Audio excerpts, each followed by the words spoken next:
CNE news में आप सभी का स्वागत है और अब लेते हैं खबर विशेष की ये खबर। निष्पक्ष और निर्भीक पत्रकारिता के लिए आप सभी सहयोग करें। यूटी चंडीगढ़ सचिवालय के मल्टीपर्पज हॉल में आयोजित एक कार्यक्रम में चंडीगढ़ पुलिस ने 2 नागरिक अनुकूल यानी सिटीजन फ्रेंडली पहल शुरू की है। एक का उद्देश्य सार्वजनिक प्रतिक्रिया के आधार पर सेवा वितरण में सुधार करना और दूसरे का उद्देश्य साइबर सुरक्षा और साइबर जागरूकता को बढ़ाना है। इस अवसर पर प्रशासक गुलाब चंद कटारिया मुख्य अतिथि के तौर पर मौजूद रहे। इसके अलावा प्रशासन के आला अधिकारियों, स्वच्छ भारत चंडीगढ़ के ब्रांड एम्बेसडर प्रवीण दुग्गल सहित अन्य गणमान्य मौके पर मौजूद रहे। तो देखते हैं इस पूरी रिपोर्ट को। चंडीगढ़ पुलिस के द्वारा एक नई शुरुआत, जिससे जनता का अधिक से अधिक विश्वास अर्जित कर सकें और जनता को अधिक से अधिक सहयोग कम समय में दे सकें। उसके लिए इस जो प्रयास किया गया है वो अभी आपके सामने लोकार्पण किया है। सबसे पहले तो इसको तैयार करने वाली जो टीम ने काम किया, उनको मैं बहुत बहुत धन्यवाद देता हूँ कि आपने वास्तव में चंडीगढ़ कई दृष्टि से क्राइम और क्राइम के बारे में काम करने में देश में अपना पहला स्थान बना पाया। स्वयं गृहमंत्री जी जब आए थे तब उन्होंने भी ये जो 3 नए कानून हैं इनको लागू करना और इसको ठीक तरह से काम में शुरू करना, उसमें भी चंडीगढ़ ने अपनी प्राथमिकता अर्जित की है, जिसके कारण से सारे देश में एक तरह से आपको एक विशेष सम्मान मिला है। और उसी के कारण से शायद प्रधानमंत्री जी भी यहाँ आने वाले हैं। चंडीगढ़ की इस उपलब्धि के आधार पर देश के बाकी सब स्थानों पर भी इस मैसेज को कैसे पहुंचाया जाए और कैसे लागू किया जाए, उसमें जो अगुवाई आपने की उसके लिए आपका बहुत बहुत धन्यवाद। अभी जो मंच पर विराजमान है श्री राजीव वर्मा जी मेरे सहयोगी हैं, मेरे राजभवन में श्री प्रसाद जी और डीजीपी साहब, इनसे और आपके अधिकारियों के साथ मेरी जब पहली वार्तालाप हुई थी पुलिस के बारे में, तब मैंने अपने कुछ अनुभव जो मैं गृह मंत्री के रूप में काम किया राजस्थान में, उसमें कुछ प्रयोग किए थे।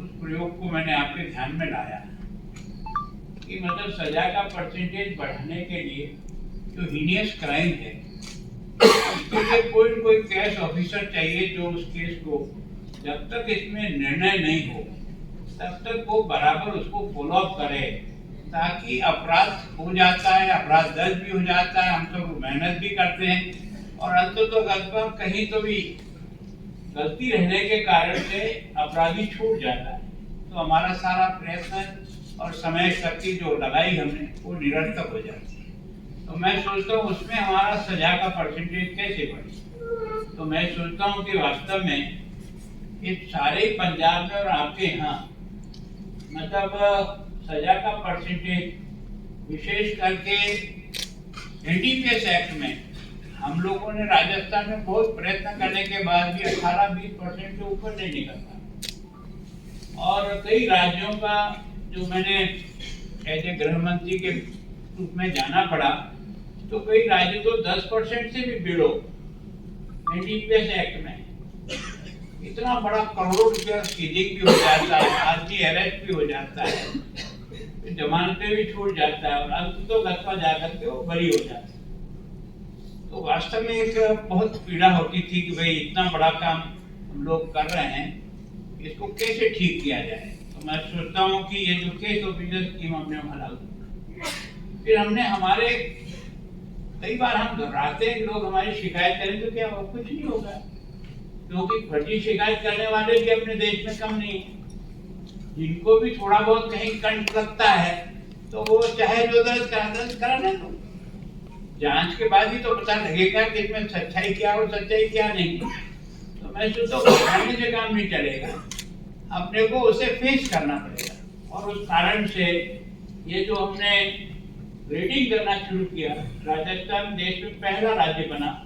जब आपकी डीजी की मीटिंग और प्रधानमंत्री जी स्वयं ने जब ली थी, तब उन्होंने राजस्थान का ये जिक्र किया था कि हमने इस सिस्टम के आधार पर रैंकिंग की। हर महीने में हमारे यहाँ कुछ समय जो है ना 860 थाने थे, तो हर थाने को भी हर महीने में राजस्थान में कौन सा थाना नंबर 1 पे रहा, 2, 3 कौन रहा और सबसे लास्ट में कौन रहा, उनको हमने देने की कोशिश की। तो एक तरह से आपस में कंपटीशन प्रारंभ हुआ कि मैं अभी 10वें पर हूँ, मैं पहले पे कैसे जा सकता हूँ। और जो बहुत पीछे है उसको स्वयं को लगा कि हमें काम में कहीं कहीं है, इसके कारण से इतनी नीचे रैंक आई। एसपी को भी रैंक देते थे।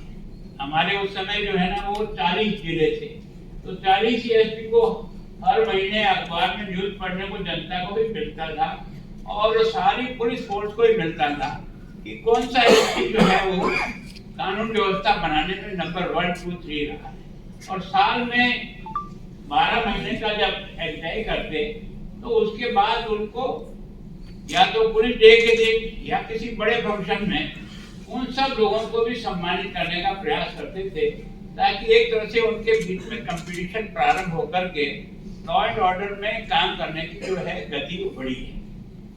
अभी आपने देखा होगा कि हमारे यहाँ यूपी के राजकुमार सिंह जी बैठे हैं, मनदीप सिंह जी बराड़, अभी उनको कोई कोर्ट में बुला रखा है। आपका और मेरा तो कोर्ट में संबंध रहता ही है, क्योंकि हमको उसको फेस करना ही पड़ेगा।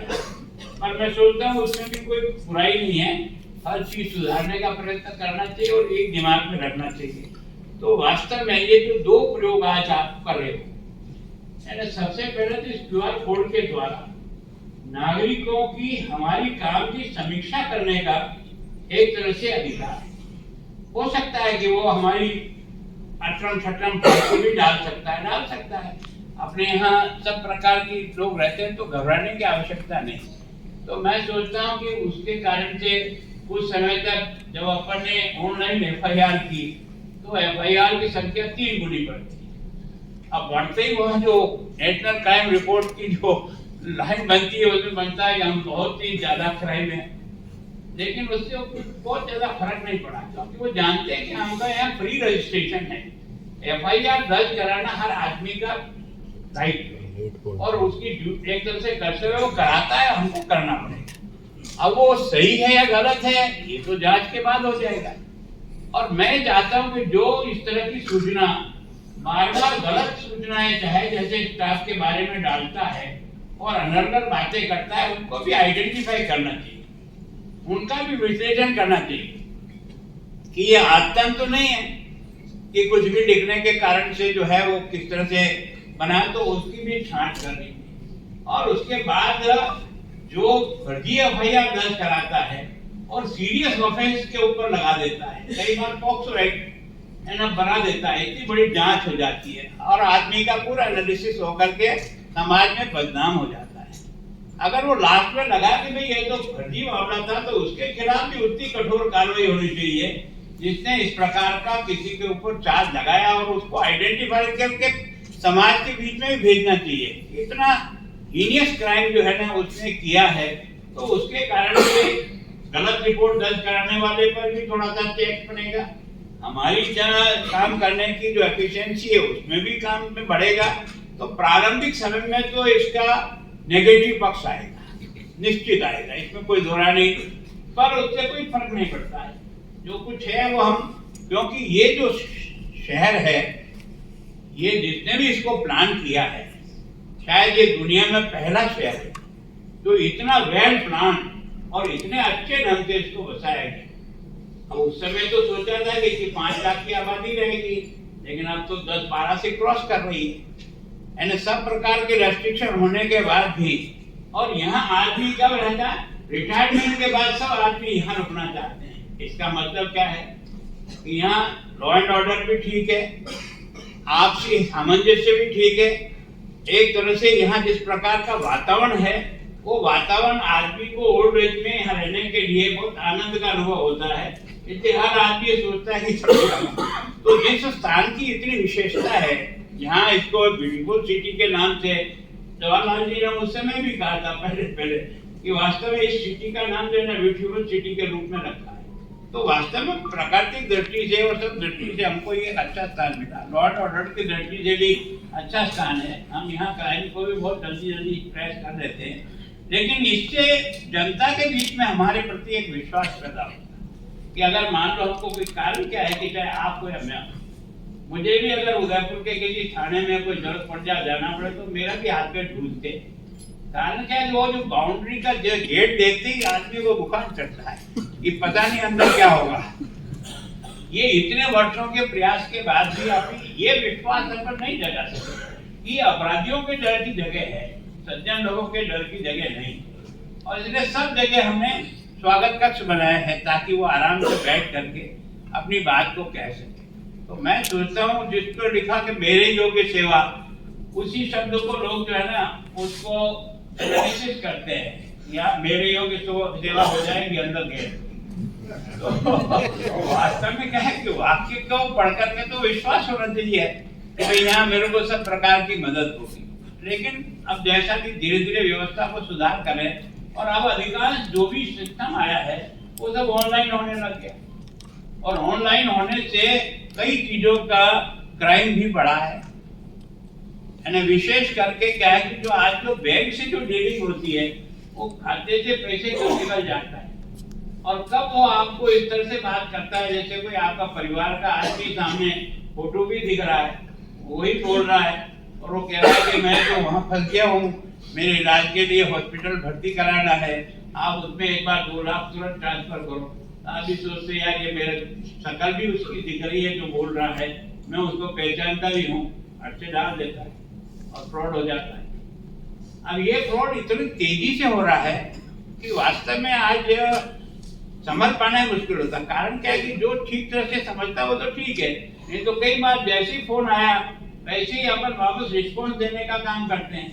तो उसके कारण से ये जो साइबर क्राइम जितना हो रहा है इसकी अवेयरनेस भी होनी चाहिए कि लोग इसको समझे। और जैसा आपने कहा ना, पढ़े लिखे लोग इस चक्कर में फंसे और उसके कारण से, पर जैसे ही फ्रॉड हुआ और उसको अगर 5 मिनट में समय पता लगा कि ये मेरे साथ दगा हो गया, तो वो तुरंत अगर आपको रिपोर्ट करता है तो आप उसके जितने खाते उस पे से निकले हैं उसको सीज करके उस पैसे को आज नहीं तो 15 दिन बाद, 2 महीने बाद, 4 महीने बाद वापस उसको मिल जाएगा। उस अकाउंट जो है ना उसका पूरा खाते सब सीज हो जाएगा। पर अगर इसमें 15-20 मिनट लग गया तो एक से दूसरा, दूसरे से तीसरा, चौथा, पांचवा, पता नहीं कितनी बार वो ट्रांसफर कर देगा कि फिर उसको ढूंढना बहुत समय लगता है, बहुत मेहनत का बात होता है। फिर क्या है कि आजकल अपराध को ढूंढने में भी ये जो जितने भी आपके सीसीटीवी कैमरे लगे हैं, अगर ये आपको जो कोई कंट्रोल रूम आपका ठीक प्रभावी है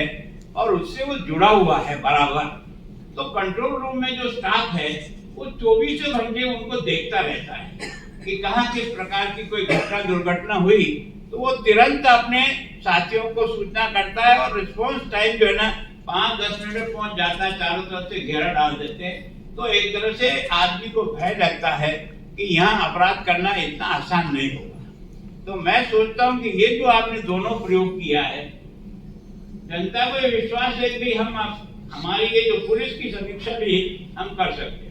कई बार इतने ओल्ड मैन होते हैं जो वास्तव में समाज में बहुत प्रतिष्ठित काम किया है, लेकिन ओल्ड एज में जब कोई उनको कोई जरूरत पड़ जाती है, कोई किसी प्रकार की मेडिकल की या किसी की और कहीं की, तो वो कम से कम आपको इस सूचना के द्वारा जो भी आपके मेडिकल के तरीके हो सकते हैं नजदीक से नजदीक, वहां उसको हेल्प हो सकती है ना। उसको जाकर के कोई संभाल भी लेना, तब भी उसको लगता है कि भाई मेरे को कोई देखने वाला, मेरा बच्चा तो अमेरिका चला गया पढ़ लिख करके।